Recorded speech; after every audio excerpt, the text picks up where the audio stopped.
Hello नमस्ते नमस्कार। आज हामी लामो यात्रा पाटनको बाइकद्वारा गरिरहेको दृश्य तपाईँहरूमाझ देखाइरहेको छु। यो निकै उचाइमा रहेको सज्जनगढ मार्ग, सज्जनगढ सडकबाट हामी अहिले यात्रा गरिरहेका छौँ। अगाडि बढिरहेका छौँ। हेर्नुहोला, यो निकै डरलाग्दो तल र माथि भिडले छोपिएको बिचमा यो सडकको दृश्य निकै भयभीत अवस्थामा देखिन्छ। हामी अहिले यो यात्रामा छौँ। हामी यात्रा गर्दै अगाडि पर्यटक स्थल भनेर चिनिने ठोसेघर हुँदै चाल्केवाडी हुँदै पाटनसम्मको यात्रा हाम्रो अहिले जारी छ। यो उचाइमा रहेको सडकको यात्रामा छौँ। हेर्नुहोला, अगाडि दायाँमा भिडले छोपिएको र बायाँमा तल निकै गहिराई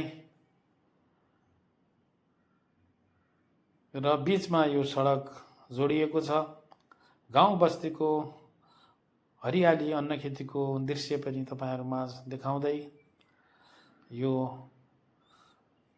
भिडको दृश्य देखाइरहेको छु। हेर्नुहोस्, अगाडि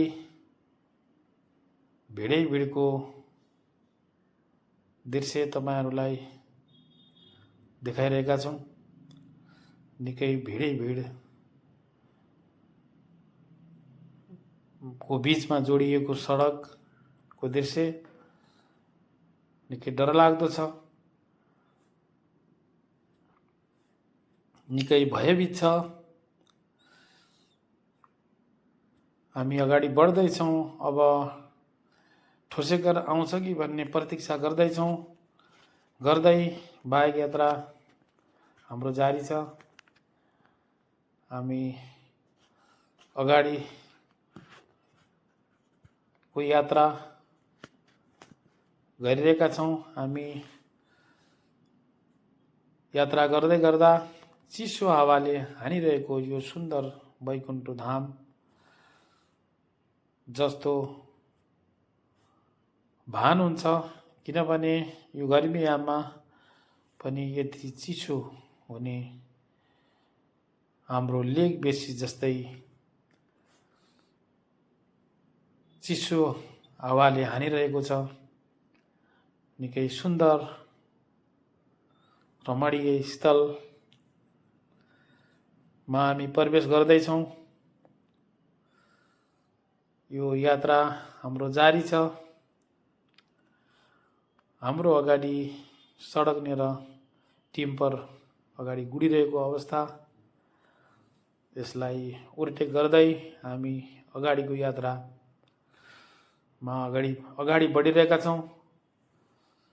हेर्नुहोला, निकै रमाइलो दृश्य।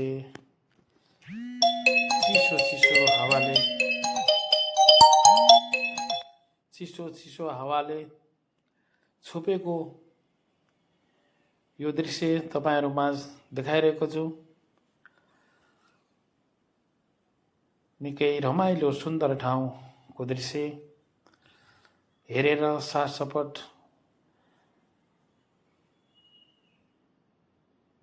गर्न नभुल्नुहोला। साथै मेरो युट्युब च्यानललाई सब्सक्राइब गर्दै अगाडि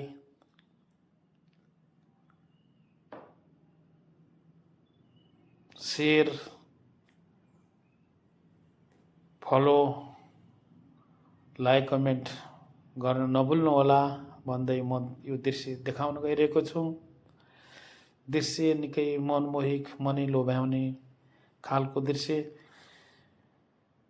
यात्रा गर्दै यो भिरमुनि गुफामुनि अवस्थित सडकको किनारमुनि अवस्थित श्री प्रभु जनविश्वासका प्रतीक राम प्रभु भगवानका दूत श्री मारुति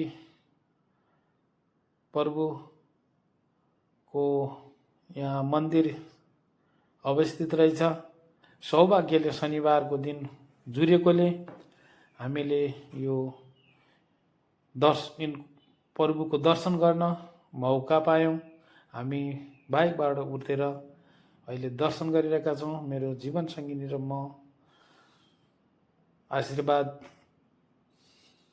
प्रभुको चरणमा माग्दै हामी यतातिरको पछाडिपट्टिको सडकको दृश्य देखाउँदै अब अन्तिममा मारुतिको दर्शन गरिसकेपछि गुफामुनि हामी बिरसाम गएर तपाईँहरू माझ देखाउँदै